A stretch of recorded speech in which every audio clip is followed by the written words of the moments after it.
ask you, William, what made you become a writer? I'm referring to your remark in the preface to Queer, where you said that your wife Joan's death had played an important part in your decision to say, I have to go into writing now. What? Yes, but excuse me, it's never, I don't think it's a conscious decision at all until you've really committed yourself. Seven asked Genet when he started to write, and he said at birth. Mm-hmm. That doesn't mean that there's something particular in the chromosomes of a writer, but it does mean that all his experience is focused in that direction long before he puts pen to paper or sits down to typewriter. Mm-hmm. And you'll remember that something that happened years ago, and that will fit right into what I'm writing now. So my past experience then becomes meaningful in terms of material for writing in the future. Mm-hmm. But I was comparatively late. You see, I wrote Junkie at the age of 35. Mm-hmm. And it was published in 1963. Publication is, I think, very important to a writer. If I hadn't succeeded in publishing Junkie, I might just have given up writing. What do you think the fact or the state of death represents? Is it just an end of something, or is it a transition, or like when we mentioned books like the Tibetan Book of the Dead and all that, do they indicate that there is more than we normally realize in our culture? Please don't use we. And there are all kinds of attitudes. No, I mean in our culture. Towards death. Well, as I said, Kim had never doubted the existence of gods or the possibility of an afterlife. Mm-hmm. And Kim is my alter ego and spokesman, like Larry speaks. He's the White House spokesman. Yeah. Well, now, however, the Egyptian and the Tibetan Book of the Dead are quite different, because the Tibetan book was based on the premises of reincarnation, whereas the Egyptians had no concept of reincarnation. But they believed in death after or resurrection, because they kept their mummies. Yes, but only those people who had mummies could resurrect themselves. They needed a body. They needed a body. That's why the Egyptians took to Christianity like a vulture takes to carrion. It's the resurrection of the body. Mm-hmm. This whole mummy concept, which I find,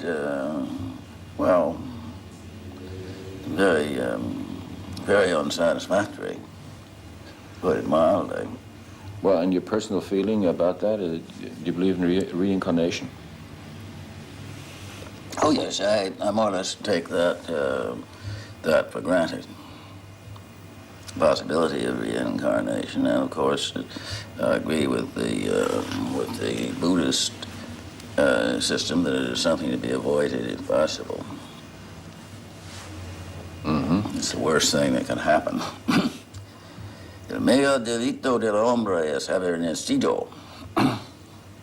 What's that in English? That means the worst delete or mistake, you could say, is to have been born in the first place.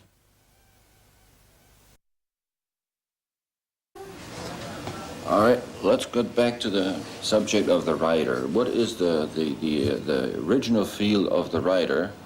What mechanisms should he consider, work on? The word should never arise. Yeah. There is no such concept as should with regard to art or anything unless you specify. In other words, if you're trying to build a bridge, then you can say we should do this and we should do that with respect to getting a bridge built.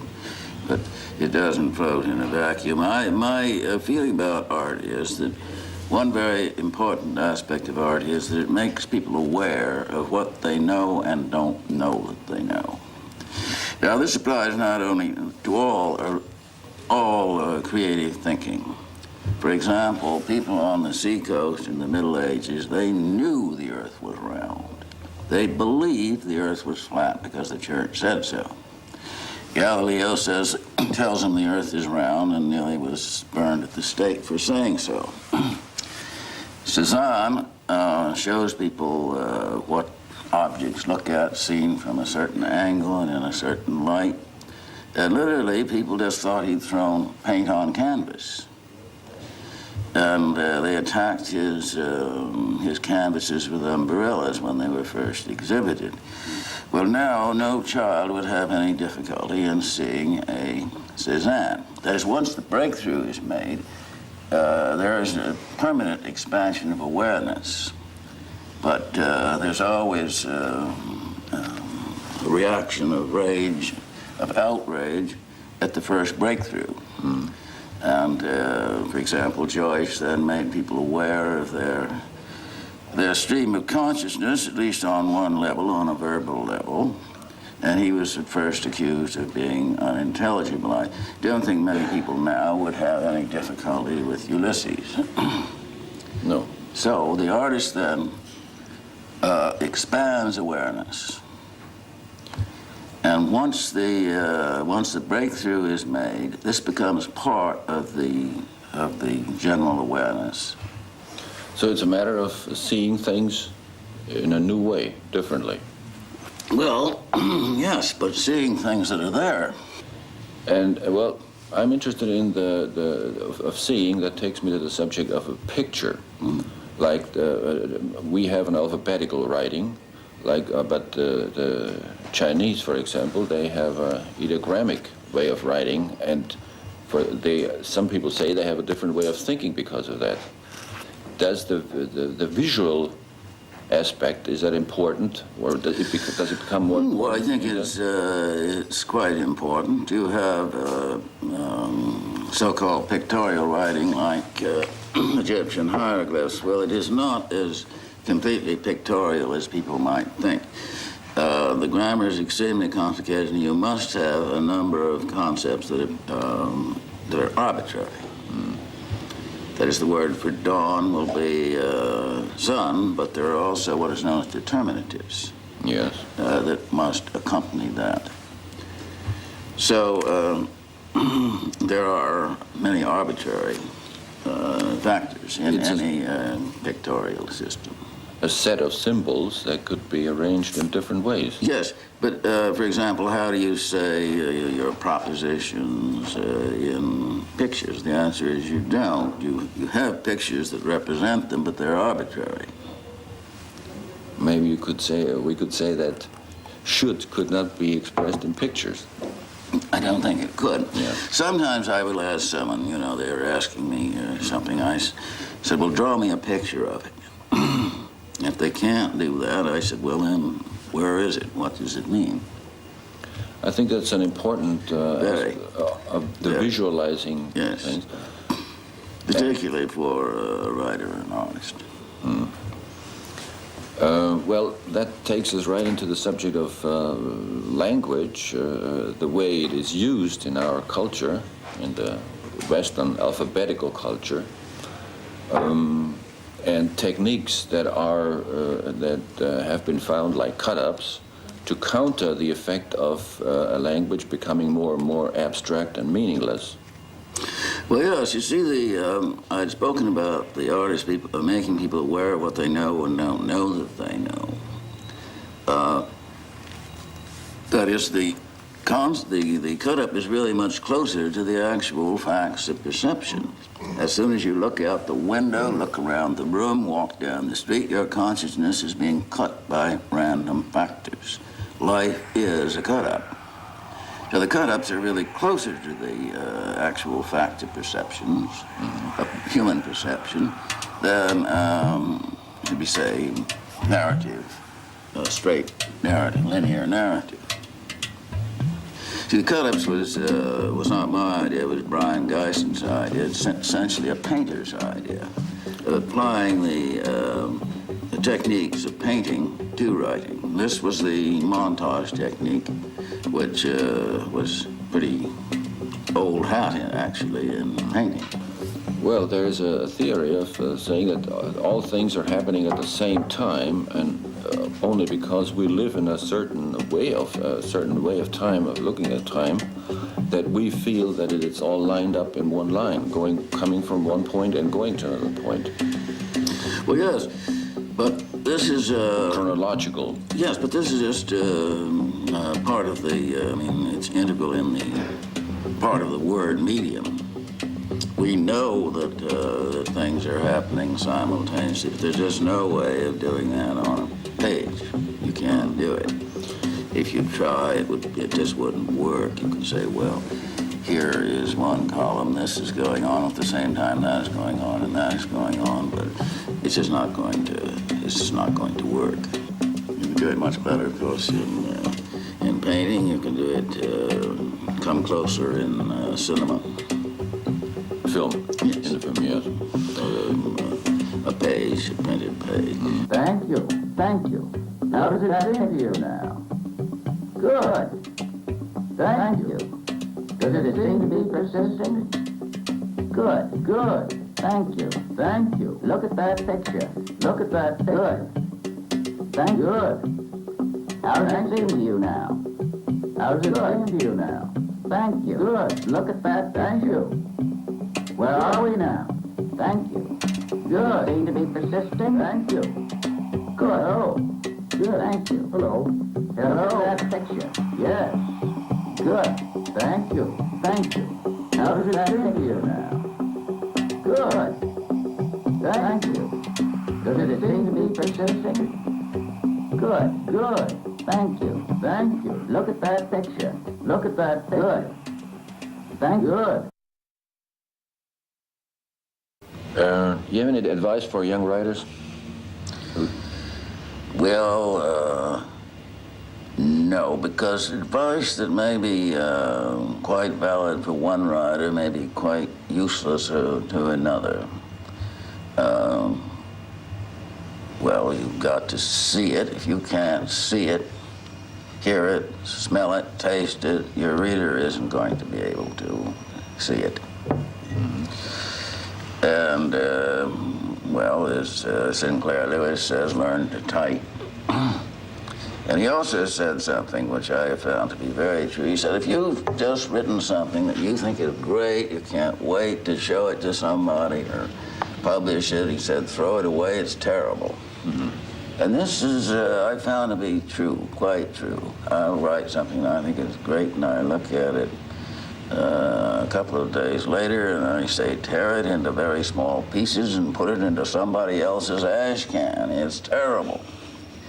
I guess I've destroyed, I don't know how many thousands of pages of writing. So, and then something that I wrote that didn't seem anything special at the time. Some things looking through a notebook, I just have forgotten that I wrote them. And I said, well, this is really something good here. Mm-hmm. Writers are very poor judges of their own work, I find. So keep a notebook is one thing. What about dreams? Oh, well, I always write my dreams down, and I get a great deal of material from dreams. So they are a source of material? Oh, good heavens, yes. Well, for me at least. Now, some people, they don't remember their dreams at all. I've talked to people who say they do not remember ever. They don't remember a single dream. Well, why is that? I always ask them, are they heavy sleepers? And they usually are. Uh-huh. They forget their dreams in the time it takes them to wake up. We know that everyone dreams, and we know that dreams, this is a very important discovery, that dreams are as necessary as sleep itself. Deprived of dream sleep, someone would die in about a month or two, just as they would die from lack of sleep, no matter how much dreamless sleep they get. They've experimented with people, they've experimented with animals. They can tell by the rapid eye movements when people or animals are dreaming. And this apparently, it serves some very essential biological function. It's a biologic necessity. Dreaming is a biologic necessity. Yes, they say even animals dream. Oh, certainly they dream. All warm-blooded creatures dream. Presumably cold-blooded people like cold-blooded creatures like snakes and fish do not dream. Yeah, they dream. So maybe they have a different mind. Well, they have, obviously, they have a completely different consciousness, almost inconceivable to us. You'll notice that we can identify very well with animals, particularly with predatory animals. It's much harder to empathize what a deer feels than it is to empathize what a cat feels. Much harder. I mean, the idea of something that eats grass is extremely alien, I think. Yeah. And I find it very difficult to identify with birds.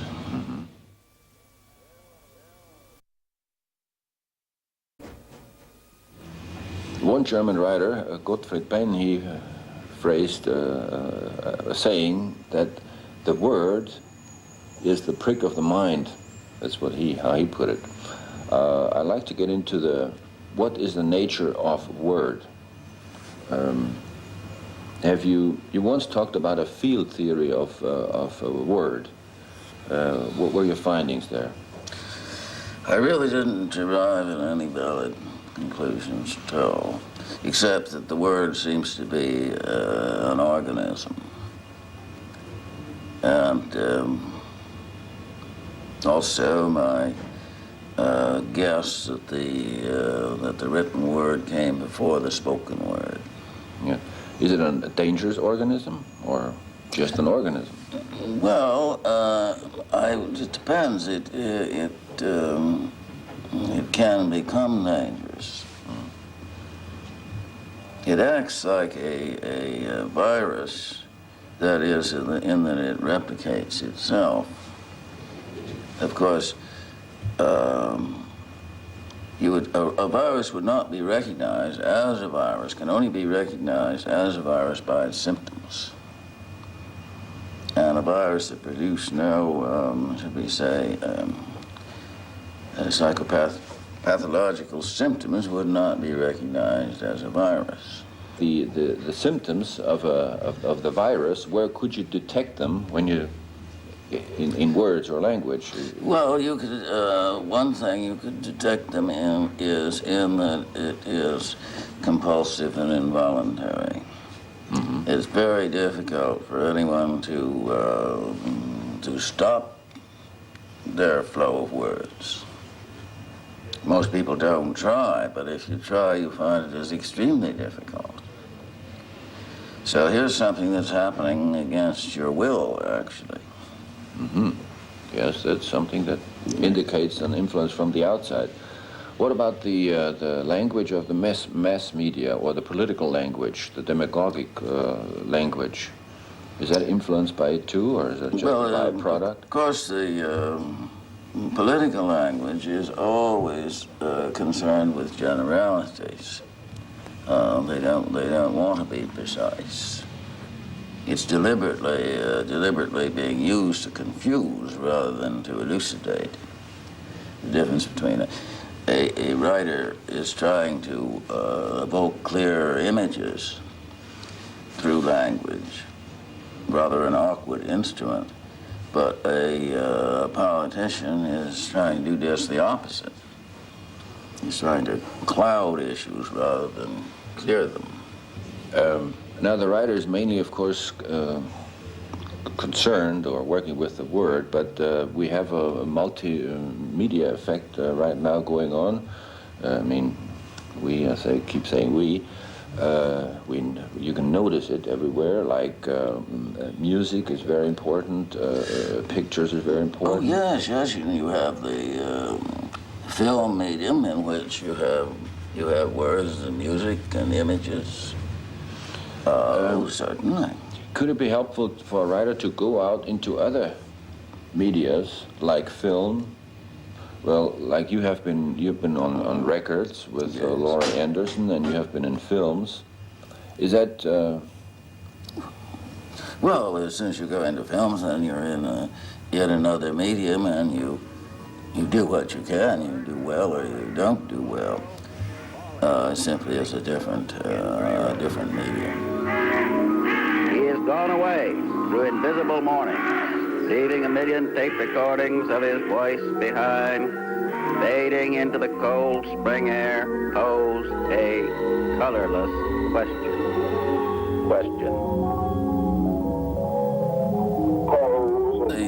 The lines between disciplines are breaking down everywhere. The lines between music and word, between painting and words and so on, and photography. There's a general tendency for the media, the disciplines to be breaking down, the lines to be breaking down. William, you did a lot of traveling. You traveled to South America. You lived in Mexico City, Tangier, or London for a long time. Do you think that traveling is important for a writer? That it adds to his perspective? Well, generally speaking, yes, but there are writers that don't seem to have any necessity to travel at all. Emily Dickinson, Beckett, you don't feel has any need to travel. It's all taking place inside. But certainly as a general proposition, yes, it gives you new perspective, new material, and so forth. It also brings you in contact with other cultures. And Precisely, yes. And people who have had completely different conditioning. can you travel in space? I mean, can you travel in time? Well, we don't. Well, we do travel in time, of course, all the time. We move back and forth in time. And I have found that there was a man named Dunn, wrote a book called An Experiment with Time, and he found that his dreams consisted not only of the past, but of future events as well. And I have found this to be true since I write my dreams down, and very often I will dream something that then later happens. So in that sense, yes, I think it would be easier to travel into the future in a real sense than into the past. There is a law of evolution that any change in an organism that involves biologic mutation is irreversible. As once a creature gives up its gills and gets air-breathing lungs, they can never get their gills back. The evolution is, in that sense, a one-way street. And that affects, that has something to do with time? Well, yes. Meaning you can't go back? You can't go back. You can only go forward. Well, it means that you can't go back beyond any change that involves a biologic mutation. I think many of your writings are good teachings in how to survive under hostile situations, whatever they may be. Does that have anything to do with your appeal for weapons? Well, yes, weapons are certainly one way of surviving in a chaotic situation. Generally speaking, of course, the whole matter of flexibility, being able to change and alter your thinking, etc., to accommodate unfamiliar new situation. So that I would say at the present time, when we have an escalating rate of change, that flexibility is very necessary for survival, and therefore that all dogmatic ways of thinking are counterproductive so far as survival goes.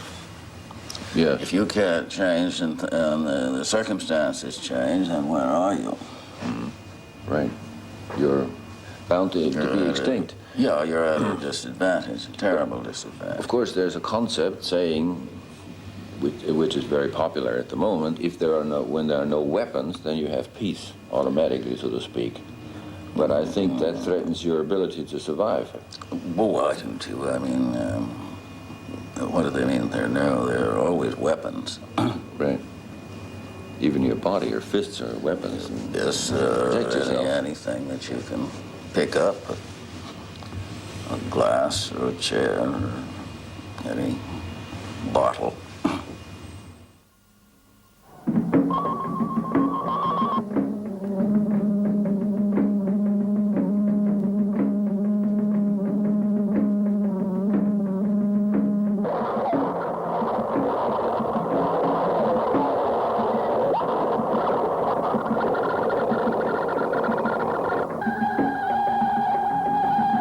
Towers, open fire.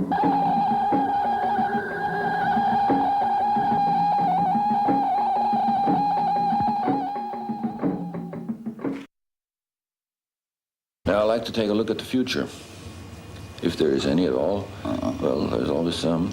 Do you see mankind moving into space?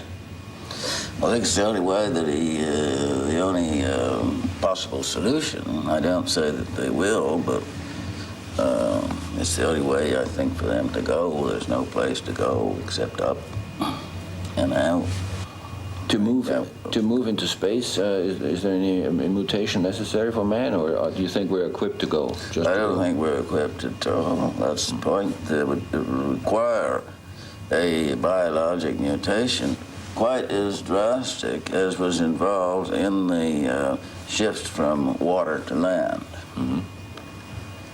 But the possibility, the air-breathing potential must be there before the transition can be made. Otherwise, it's simply suicidal. And psychologically? Well, any physiological mutation is going to involve Psychological. profound psychological changes necessarily. And do you see that taking place here already? Or is it very far away? Well, no, I don't think it's very far away at all. We know that if people, if the astronauts should stay in space, say, for 5 years, they'd lose almost all their bones. If you don't use it, you lose it. Mm-hmm. And skeletal structure has no use in a weightless environment. So the end result would be something rather like a jellyfish, I imagine. Okay. Thanks a lot. Well, my pleasure.